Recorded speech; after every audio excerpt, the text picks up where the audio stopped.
Hello everyone, good morning. आप सभी लोगों का बहुत बहुत स्वागत है आज के इस हमारे सेशन में। तो सभी लोग जल्दी से जुड़ जाइए, क्लास को एक बार शेयर कर दीजिए।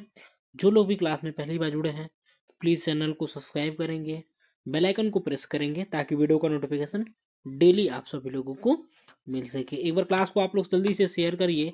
और इस क्लास में हम लोग ठीक है इंपोर्टेंट 15 क्वेश्चंस को देखेंगे, वो भी फास्ट देखेंगे। ठीक है, ताकि आपका समय का बचत हो। एक बार जल्दी से क्लास को सभी लोग शेयर कर दीजिए बिना देरी के हुए। और चलते हैं हम लोग फर्स्ट क्वेश्चन को देखेंगे। बताइए, पहला क्वेश्चन क्या है। एक मरीज में तंत्रिका तंत्री कार्यों का सबसे विश्वसनीय सूचक क्या है। ऑप्शन आपका ये होगा चेतना का स्तर, बी होगा ईईजी, सी हो जाएगा क्या चैडविक चिन्ह, या डी क्या हो जाएगा एमआरआई। तो आप लोग इसमें क्या करेंगे ना, जो लोग भी कमेंट बॉक्स में ई जी का फुल फॉर्म लिखिएगा, एमआरआई का भी फुल फॉर्म आप लोगों को लिखना है। तो पहले का आंसर क्या हो जाएगा, होगा चेतना का स्तर। क्या होता है लेवल ऑफ कॉन्शियसनेस, ये क्या होता है। तो इसे क्या कह सकते हैं, तो एल ओ सी, ठीक है, एल ओ सी शॉर्ट फॉर्म में, यानी कि लेवल ऑफ कॉन्शियसनेस, यानी कि किसी व्यक्ति की जागरूकता और उसके आसपास के वातावरण के प्रति प्रतिक्रिया करने की क्षमता का माप होता है। क्या, तो लेवल ऑफ कॉन्शियसनेस। ठीक है, इसके लिए क्या इंपॉर्टेंट तथ्य क्या होते हैं कुछ, तो चेतना के स्तर में कमी होने पर व्यक्ति को जागने में परेशानी होती है, यानी कि उसका लेवल ऑफ कॉन्शियसनेस रहेगा तो जागने में, यानी कि सोया हुआ है तो उसमें प्रॉब्लम होगी। इसकी कमी से क्या होगा, व्यक्ति में सामान्य रूप से प्रतिक्रिया देने में परेशानी होगी, या कोई भी चीज यदि आप पूछते हैं तो उसका लेवल ऑफ कॉन्शियसनेस कम है तो बता नहीं पाएगा, या व्यक्ति भ्रमित होता है, अजीब या नींद सा व्यवहार करता है। अजीब सा व्यवहार यदि कोई भी व्यक्ति करे तो समझिए कि उसमें चेतना का स्तर का कमी है। ठीक है, चलिए। तो और ईईजी क्या होता है आपका, तो इलेक्ट्रोइंसेफेलोग्राम होता है। क्या होता है ईईजी आपका इलेक्ट्रो इंसेफेलोग्राम होता है, ध्यान रखिएगा। ये क्या होता है इलेक्ट्रोइंसेफेलोग्राम, तो ये एक ऐसा परीक्षण होता है जो सिर की त्वचा से जुड़ी छोटी धातु की, यानी कि डिस्क, जिन्हें क्या कहा जाता है, तो इलेक्ट्रोड कहा जाता है, का उपयोग करके मस्तिष्क के विद्युत संकेतों को रिकॉर्ड करता है। कौन, ईईजी, यानी कि इलेक्ट्रोइंसेफेलोग्राम। और चैडविक चिन्ह क्या होता है, तो इसे वाइटल चिन्ह भी कहा जा सकता है, जैविक चिन्ह या विटल साइंस कहा जाता है। किसी व्यक्ति के शरीर का महत्वपूर्ण संकेत होता है। क्या होता है, क्या क्या होता है विटल साइंस, तो किसी भी व्यक्ति के महत्वपूर्ण शरीर का महत्वपूर्ण संकेत होता है। इन संकेतों को माप कर किसी व्यक्ति के स्वास्थ्य का पता ठीक है पता चलता है। इसमें देखिए क्या होता है, तो शरीर के तापमान मापने के लिए, ठीक है, एक्सिलरी, रेक्टल, ओरल और टेम्पेनिक झिल्ली का इस्तेमाल किया जाता है। किसमें, जड़वेक चिन्ह को पता लगाने के लिए। इसमें क्या करते हैं, तो श्वसन दर मापने के लिए व्यक्ति की कलाई पर उंगलियां रखकर 1 मिनट तक सांसों की गिनती किया जाता है। ठीक है, और एमआरआई क्या होता है, तो एमआरआई का फुल फॉर्म लिखिए, क्या होता है मैग्नेटिक रेजोनेंस इमेजिंग होता है। तो ये क्या होता है, एक स्कैनर ऐसा, ठीक है, स्कैनर एक ऐसा परीक्षण होता है, यानी कि एमआरआई एक ऐसा परीक्षण होता है जिसमें क्या करते हैं, जो एक बड़े चुंबक, रेडियो तरंगों और कंप्यूटर का उपयोग करके आपके शरीर के अंदर की संरचनाओं की स्पष्ट छवि को निकालता है। ध्यान रखिएगा, ठीक है। तो ये रहा फर्स्ट क्वेश्चन। तो आशा करता हूँ ये सारा चीज आपको ईईजी, चैडविक चिन्ह एंड एमआरआई को, ठीक है, तो जो भी चीज आपको नहीं समझ में आता है उसको नोट डाउन अपने कॉपी में करेंगे तो काफी आसान रहेगा आप लोग के लिए आगे के लिए रिवीजन करने के लिए। एक बार क्लास को आप लोग शेयर करेंगे, वीडियो को सभी लोग दोस्तों में लाइक करिए, सॉरी, वीडियो को सभी लोग दोस्तों में शेयर करिए, वीडियो को लाइक करिए। और ठीक है, और लास्ट तक जितने भी लोग जुड़े हैं ना, लास्ट तक जरूर बने रहेंगे। सेकेंड नंबर बताइए, ठीक है, पित्त रहित प्रक्षेपित उल्टी की स्थिति आप लोगों को बताना है। ठीक है, क्या हो जाएगा, पित्त रहित प्रक्षेपित उल्टी किस स्थिति में होती है बताएंगे। हाइटल हर्निया होगा, पाइलोरिक संकीर्णता होगा, जठरांत्री शोध होगा, तनिका शोध होगा। तो आसान क्वेश्चन है ना, क्या हो जाएगा इसका राइट आंसर, इसका राइट आंसर क्या हो जाएगा दोस्तों, ठीक है, तो इसका राइट आंसर होगा ऑप्शन बी। ठीक है, ऑप्शन बी हो जाएगा, यानी कि पाइलोरिक, सॉरी सॉरी सॉरी, ठीक है, क्या हो जाएगा, पाइलोरिक संकीर्णता होगा, यानी कि पाइलोरिक स्टेनोसिस हो जाएगा। एक बार क्लास को सभी लोग शेयर करिए, और जितने भी लोग क्लास को, ठीक है, बाद में देखते हैं, तो आप लोग क्या करेंगे ना, आप लोग क्या करेंगे, तो इसको क्लास, ठीक है, कमेंट बॉक्स में अपना आंसर करेंगे वीडियो को पॉज करके, और ऐसे आप लोग साथ साथ आंसर दिया करिए। बताइए यहाँ पे देखिए, पाइलोरिक संकीर्णता क्या होता है, ठीक है, जो कोई भी व्यक्ति खाली पेट उल्टी करता है, ठीक है, उससे पित्त की उल्टी यानी कि पाइलोरिक स्टेनोसिस कहा जाता है। ठीक है, यानी कि पित्त की उल्टी कहा जाता है। तो ध्यान रखिए क्या हो जाएगा यहाँ पे, ऑप्शन आप लोगों का बी हो जाएगा। आप लोग भी आंसर करते रहिए जल्दी से। ठीक है, इसमें क्या होता है, इस रोगियों में हो सकता है जिन्होंने पहले भोजन की बीमारी या पेट के वायरस के कारण अपने पेट में हर बार भोजन के लिए उल्टी कर दिया हो, या यहाँ पे देखिए आपका क्या है, पाइलोरिक इंटोरोसिस। ठीक है, पाइलोरिक संकीर्णता क्या है, पाइलोरिक स्टेरोसिस जो है, पेट के निचले हिस्से में पाइलोरस की मांसपेशियों के बढ़ने की वजह से होने वाली एक समस्या होती है। क्या होती है, तो पेट के निचले हिस्से में पाइलोरस की मांसपेशियों के बढ़ने की वजह से होता है ये। ठीक है, तो इसका इलाज क्या होता है, ठीक है, सर्जरी इसके लिए किया जाता है, या सर्जरी के बाद बच्चे को जल्दी से ठीक हो जाते हैं, और 24 घंटे के अंदर दूध पीना भी शुरू कर देते हैं इसमें, पाइलोरिक स्टेनोसिस में। देखिए, चलिए, तो ये ज्यादातर किसमें होता है, पुरुषों में महिलाओं की तुलना में ज्यादा होता है। ठीक है, पुरुषों में महिलाओं की तुलना में ज्यादा होता है। यहाँ पे हम लोग क्या देखेंगे, हाइटल हर्निया क्या होता है बताइए। ठीक है, हाइटल हर्निया को समझेंगे। ठीक है, ये अलग टर्म है इसका। तो हाइटल हर्निया जो है, ठीक है, यह एक ऐसी स्थिति होती है जिसमें क्या होता है, पेट के कुछ भाग डायफ्राम की मांसपेशियों को पार करके ऊपर निकल जाती है हाइटल हर्निया में। ठीक है, इसमें क्या होता है, तो कुछ हिस्सा जो होता है, पेट का हिस्सा जो होता है, छाती की कैविटी के अंदर चला जाता है, या उस खुली जगह के अंदर घुसता है जहां पर खाने वाली नली जो होती है, फूड ट्यूब, पेट के अंदर चली जाती है यहाँ पे। ठीक है, हाइटल हर्निया आप लोगों को समझ में आ गया होगा क्या होता है टर्न। ठीक है, आगे देखिए हम लोग। ठीक है, इसमें क्या देखेंगे, जठरांतरिक शोथ, यानी कि गेस्ट इंस्टेटाइनल लक्षण के बारे में। ये क्या होता है, तो ये सबसे पहले दिखाई देता है। ठीक है, जब इसमें क्या होता है, तो दस्त, पेट में, सॉरी, पेट में दर्द या ऐंठन, मतली या उल्टी आना हो सकता है। ठीक है, चलिए, तो देखेंगे तनिका शोथ के बारे में हम लोग। देखिए, मेनिंजाइटिस के बारे में देखेंगे। मेनिंजाइटिस क्या होता है, तो मस्तिष्क और रीढ़ की हड्डी के आसपास के क्षेत्र के सूजन को क्या कहते हैं, तो मेनिंजाइटिस कहते हैं। इसके लक्षण क्या क्या होते हैं, तो इसके लक्षण क्या होंगे, बुखार होगा, सिर दर्द होगा, गर्दन में अकड़न शामिल जैसे और सारी समस्याएं रहती है। ठीक है, इतना समझ में आया। चलिए, थर्ड नंबर को देखेंगे। तीसरा नंबर बताएंगे, रक्त समूह का खोज किसने किया था, तो ब्लड ग्रुप का खोज किसने किया था। आसान क्वेश्चन है, आप लोग बता दीजिए, ब्लड ग्रुप का खोज किसके द्वारा किया गया था। ठीक है, तो आंसर करिए, थर्ड का क्या हो जाएगा, ऑप्शन बी हो जाएगा, कार्ल लैंडस्टीनर के द्वारा किया गया था। ब्लड ग्रुप का खोज किसके द्वारा किया गया था, तो ये किया गया था दोस्तों, कार्ल लैंडस्टीनर के द्वारा किया गया था। ठीक है, चलिए, तो ध्यान रखिएगा, कार्ल लैंडस्टीनर ने रक्त समूह और रक्त में पाए जाने वाले एंटीजन एवं एंटीबॉडी और अन्य प्रतिरक्षात्मक के रसायनों की जांच किया था इन्होंने। ठीक है, और रॉबर्ट कोच ने, बताइए सभी लोग, तपेदिक और हैजा, किसके टीके का खोज किया था, रॉबर्ट कोच ने। ठीक है, तो यहाँ पे क्या हो जाएगा आप लोगों का, ये रॉबर्ट कोच क्या है, तो जर्मन चिकित्सक जो हैं, ये इन्होंने तपेदिक, ठीक है, सबसे पहले तपेदिक और हैजा के लिए, ठीक है, जिम्मेदार बैक्टीरिया की खोज किया था। ठीक है, तपेदिक पर शोध के लिए उन्हें 1905 में, कब, किसके लिए दोस्तों, तो तपेदिक। ठीक है, तपेदिक और हैजा। ठीक है, तपेदिक और हैजा।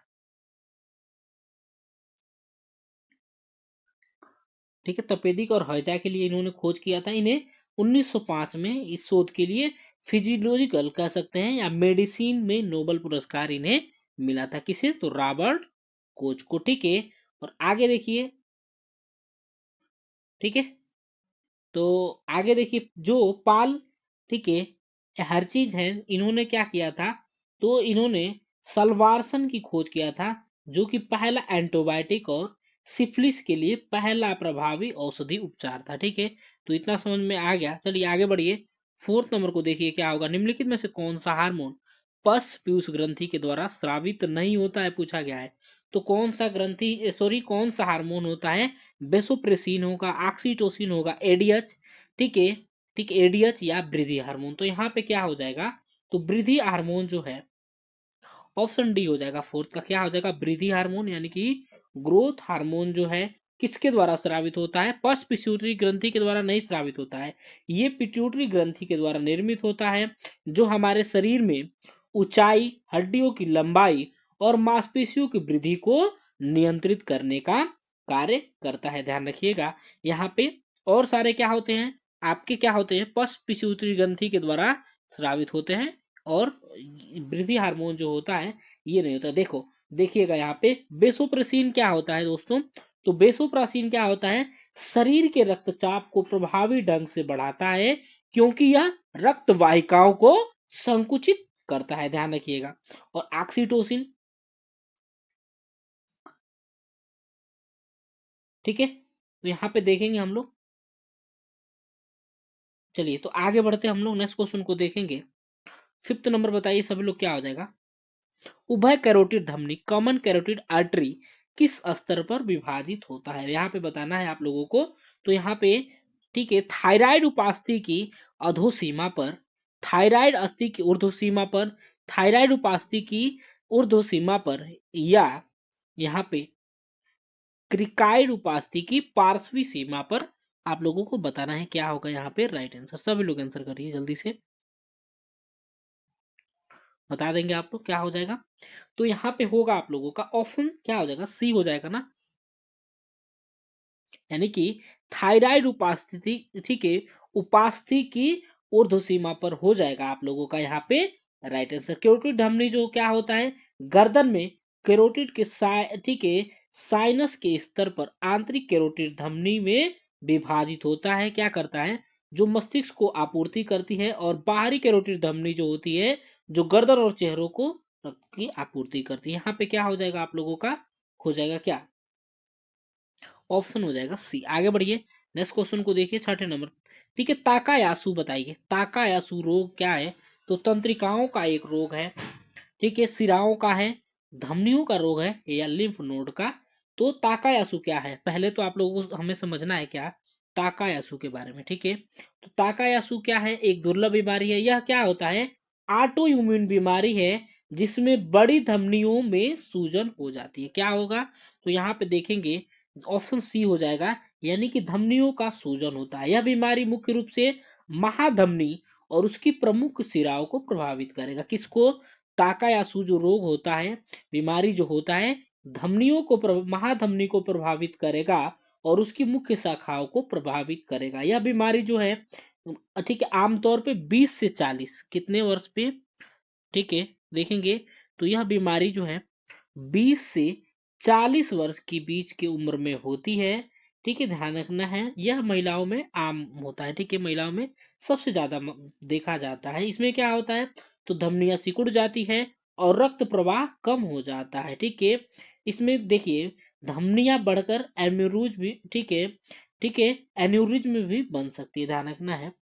और इसके लक्षण क्या क्या होते हैं ताकायासु के, तो इसके लक्षणों के थकान होगा, अंगों में कमजोरी या दर्द होगा, उच्च रक्तचाप होगा, चक्कर आना या बेहोशी भी हो सकता है। ठीक है, इसके लक्षण, ठीक है, दृष्टि संबंधी, यानी कि जैसे मान लीजिए कि निकट दृष्टि दोष हो गया, आंख से संबंधी हो गया, या सीने में दर्द होगा। देखिए यहाँ पे बात किया गया है क्या दोस्तों, तो तंत्रिकाओं के बारे में बात किया गया है। ठीक है, तो इसको भी हम लोग समझ लेते हैं। ठीक है, देखिए यहाँ पे धमनियां क्या होंगी, पहले एक बार धमनियों के बारे में भी समझेंगे हम लोग। तो रक्त वाहिकाएं होती हैं जो हृदय को ऑक्सीजन युक्त क्या करती है, धमनियां जो होती हैं एक ऐसी रक्त वाहिकाएं हैं जो कि हृदय को, ठीक है, हृदय से ऑक्सीजन युक्त रक्त को अलग अलग हिस्सों में लेके जाती है। धमनियां क्या होती है, लोचदार और मसल नलिकाएं होती हैं, उच्च दबाव, ठीक है, उच्च दबाव पर काम करती है। धमनियां जो होंगी क्या करेंगी, तो उच्च दबाव पे काम करेंगी। ठीक है, ध्यान रखिएगा। चलिए तो हम लोग देखेंगे तंत्रिकाओं के बारे में, एक बार देख लेते हैं हम लोग। ठीक है। तो तंत्रिकाएं क्या होती हैं, तो शरीर में सूचना प्रसंस्करण और संचार प्रणाली होती है। तंत्रिकाएं जो हमारे शरीर में होती हैं, ये क्या होती हैं, तो सूचना प्रणाली, ठीक है, सूचना प्रसंस्करण और संचार प्रणाली का कार्य करती है। यहाँ पे देखिए सिराओं के बारे में बात किया गया है। तो सिराएं क्या होती हैं, समझेंगे एक बार हम लोग सिराओं के बारे में, ठीक है। और वीडियो को सभी लोग लाइक करिए दोस्तों, एक बार क्लास को आप लोग शेयर करिए, ठीक है, क्लास को एक बार शेयर करिए। यहाँ पे सिराएं जो होती है, रक्त वाहिकाएं होती है, वे रक्त वाहिकाएं जो शरीर के सभी अंगों से रक्त को हृदय की ओर लेके जाती है। सभी अंग से क्या करेगी, रक्त को हृदय की तरफ ले जाएगी। और सिराओं में क्या होता है, ऑक्सीजन रहित रक्त बहता है। क्या होता है, तो ऑक्सीजन रहित रक्त बहता है। बड़ी सिराएं बड़ी धमनियों के समानांतर होती हैं और अक्सर इसके नाम से भी जानी जाती हैं। ध्यान रखिएगा, सिराओं में क्या होते हैं, वाल्व होते हैं, वाल्व होते हैं जो कि रक्त को हृदय की ओर ले जाने में सहायक होते हैं। चलिए आगे बढ़ेंगे, यहाँ पे लिम्फ नोड के बारे में देख लेते हैं। लिम्फ नोड क्या है, तो लसिका तंत्र का हिस्सा होता है।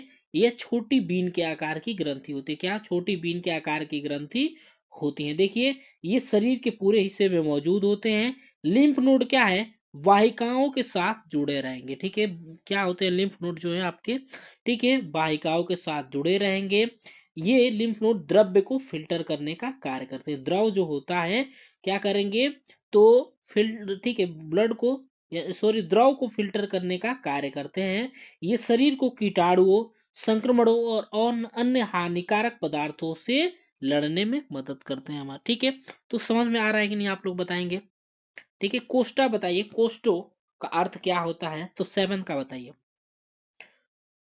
कोष्टो का अर्थ क्या होगा, बड़ी हाथ होगा, पसली होगा, उपास्थि होगा, या उभय भित्त, ठीक है, ठीक है, उभय पित्त वाहिकाएं होगा, यानी कि ठीक है, कॉमन बाइल डक्ट, डक्ट यानी कि वाहिकाओं होता है। तो पहले कोष्टो को हम लोग समझेंगे। कोष्टो क्या होता है, तो इसे पसली कहा जाता है, ठीक है, पसली से कहा जाता है। इसे लैटिन में क्या, कोस्टा कह सकते हैं, ठीक है। तो ध्यान रखिएगा, तो इसका राइट आंसर क्या हो जाएगा आपका, तो ऑप्शन सी हो जाएगा, यानी कि उपास्थि हो जाएगा, यानी कि कार्टिलेज हो जाएगा आपका राइट आंसर। हाँ जी, तो क्लियर हुआ सभी लोगों को, कार्टिलेज होगा। एक बार सभी लोग जल्दी से पहले क्लास को शेयर करिए, ठीक है, क्लास को सभी लोग एक बार जल्दी से शेयर करिए, ठीक है। तो यहाँ पे क्या हो जाएगा, आप लोगों को कार्टिलेज हो जाएगा राइट आंसर। देखिए यहाँ पे समझेंगे हम लोग कोलोन के बारे में, ठीक है। कार्टिलेज यानी कि उपास्थि होता है, तो इसका राइट आंसर, कोष्ठों का अर्थ क्या होता है, तो उपास्थि होता है, ध्यान रखना आप लोगों को,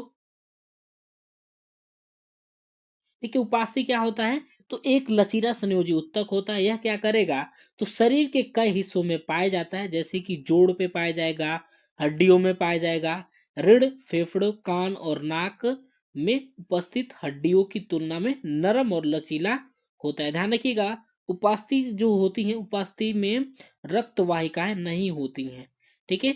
उपास्थि यानी कि कार्टिलेज में रक्त वाहिकाएं नहीं होती है।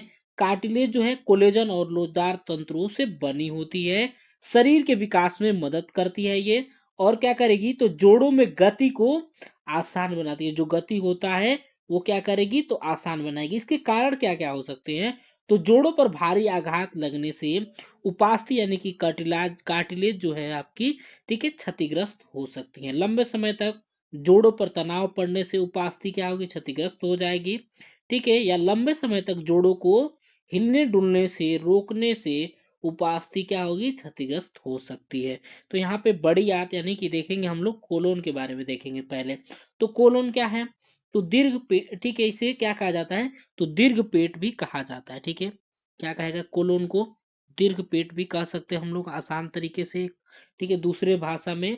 यह छोटी आंत से होकर मलाशय तक जाती है। बड़ी आंत क्या है, तो बड़ी आंत यानी कि कोलोन क्या है, मुख्य काम अपशिष्ट को संग्रहित करना, ठीक है, संसाधित करना और उससे छुटकारा पाना होता है। देखिए बड़ी आंत जो है कई तरह के बैक्टीरिया, ठीक है, इसमें कई तरह के बैक्टीरिया रहते हैं। ये बैक्टीरिया, इन बैक्टीरिया का मुख्य महत्वपूर्ण कार्य क्या होता है, तो विटामिन, ठीक है, विटामिन की एक अवशोषण। बड़ी आंत में पचा हुआ भोजन तरल होता है, यह ठोस मल बनता है, ठीक है। क्या होता है, तो यह ठोस मल बनता है। बड़ी आंत को साफ कैसे रखेंगे, सब्जी और फलों को या फलों के जूस पिए, सेब, केला, नींबू पानी, अंगूर जैसे फलों का सेवन करेंगे। ठीक है, पसलियों के बारे में देखिए हम लोग।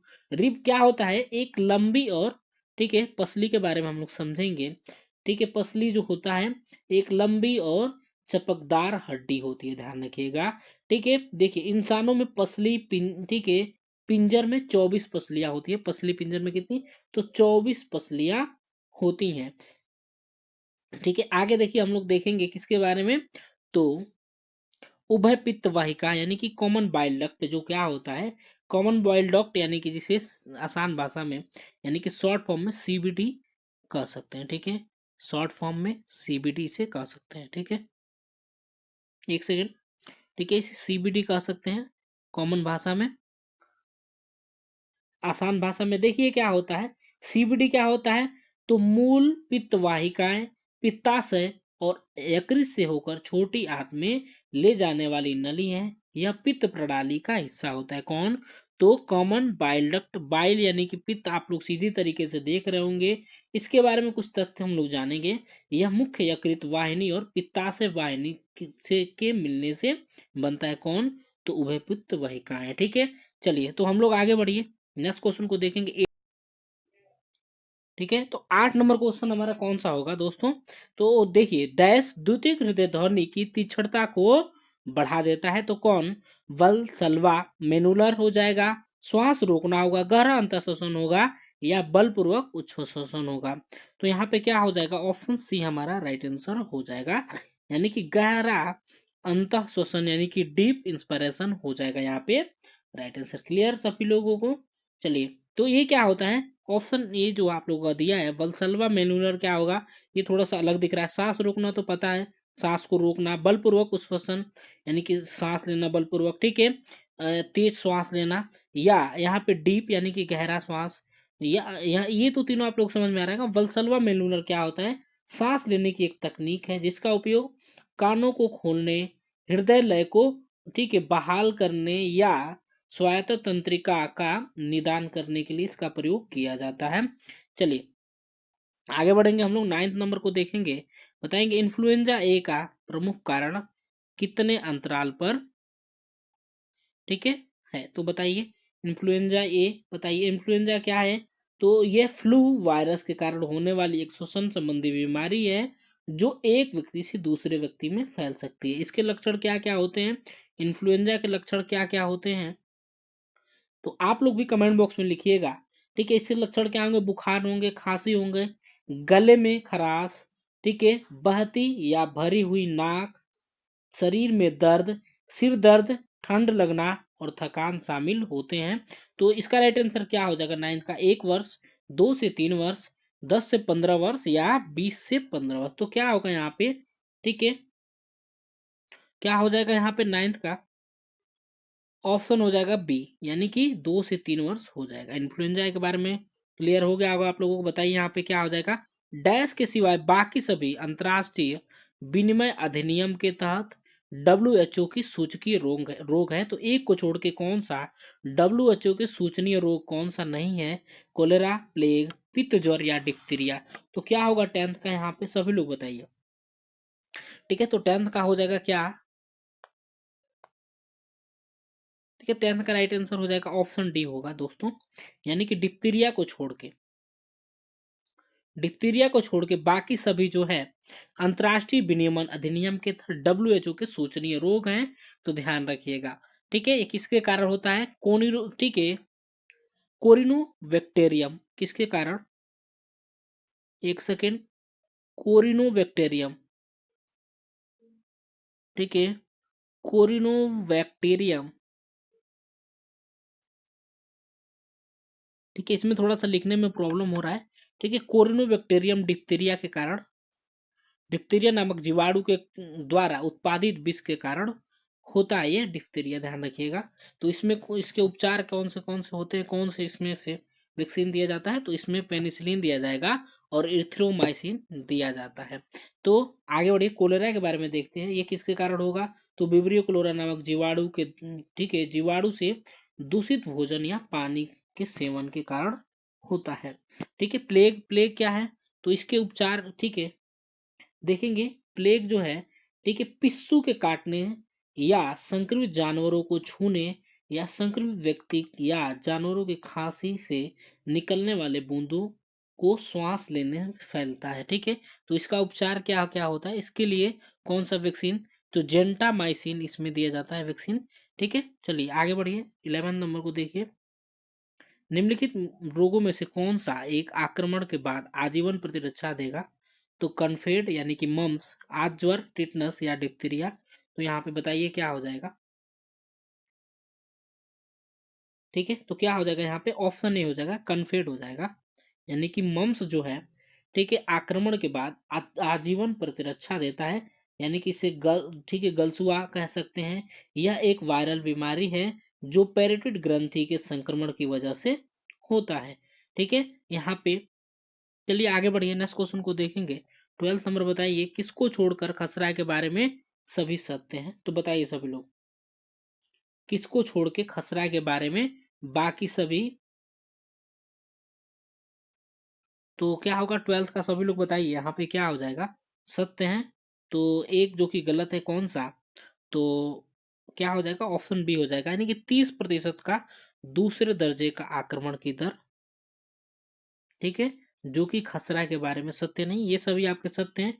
इसका इंक्यूबेशन पीरियड क्या होता है, तो 10 से 14 दिनों का। कुपोषित में और भी अधिक गंभीर होता है या लक्षणहीन संक्रमण होता है। ठीक है, चलिए 13 को देखेंगे, 13 नंबर बताएंगे, कॉप्लिक्स के धब्बे बताइए, कॉप्लिक्स के धब्बे बताइए।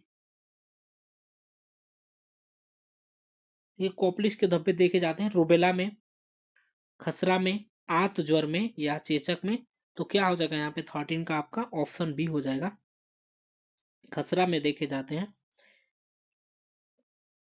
यानी कि रूबेला में कॉप्लिक्स स्पोर्ट, कॉप्लिक्स के धब्बे दिखाई देते हैं। चलिए आगे बढ़िए, 14 नंबर को देखेंगे। ठीक है, यानी कि डैश को छोड़कर सभी वाहक रोग के प्रसार के साथ जुड़े होते हैं। तो बताइए, आंत ज्वर, कोलेरा, टाइफाइड या डिप्थीरिया। तो बताइए क्या हो जाएगा। ठीक है, आंसर करिए क्या हो जाएगा, तो ऑप्शन क्या हो जाएगा इसका राइट आंसर, 14 का क्या हो जाएगा, ऑप्शन ए हो जाएगा, यानी कि टाइफाइड होगा। यानी कि आंत ज्वर हो जाएगा। आंत ज्वर को छोड़ के सभी क्या है, सभी में वाहक रोग प्रसारण के साथ जुड़े होते हैं, यानी कि कोलेरा में, खसरा में और डिप्थीरिया में, ठीक है, एक से जुड़े होते हैं। चलिए ठीक है, आगे बढ़ेंगे हम लोग, लास्ट क्वेश्चन को देखेंगे आज के, बताएंगे लाल चकत्ते के सभी चरण किसमें देखे जाते हैं। लाल चकत्ते के सभी चरण जो हैं देखे जाते हैं किसमें देखे जाते हैं, छोटी माता में देखे जाएंगे, चेचक में, खसरा में या गोसीतला यानी कि काउ पॉक्स में। तो बताइए सभी लोग क्या हो जाएगा 15 का राइट आंसर। ठीक है, तो चिकन पॉक्स जो है इसका उस्मायन अवधि कितना होता है दोस्तों, तो इसका उस्मायन अवधि 10 दिनों से लेके 3 सप्ताह तक, यानी कि 21 डेज तक, ठीक है, 21 दिन तक रहता है। इसका राइट आंसर क्या होगा आपका, ऑप्शन ए हो जाएगा, यानी कि चिकन पॉक्स जो है हो जाएगा आप लोगों का राइट आंसर। चिकन पॉक्स इसमें क्या होता है, तो खुजली वाला लाल चकत्ता होता है। बीमारी, इस बीमारी के दौरान क्या होता है, चकत्ता में तरल पदार्थों से यानी कि से फफोलो में बदल जाते हैं। ठीक है, इसकी उस्मायन अवधि बताई थी आप लोगों को, 10 से 21 दिन होता है। ठीक है, ठीक है, तो ऑप्शन ए हो जाएगा। चलिए, तो ये रहे आपके 15 प्रश्न, मिलेंगे कल सुबह आप सभी लोगों से अगली क्लास में।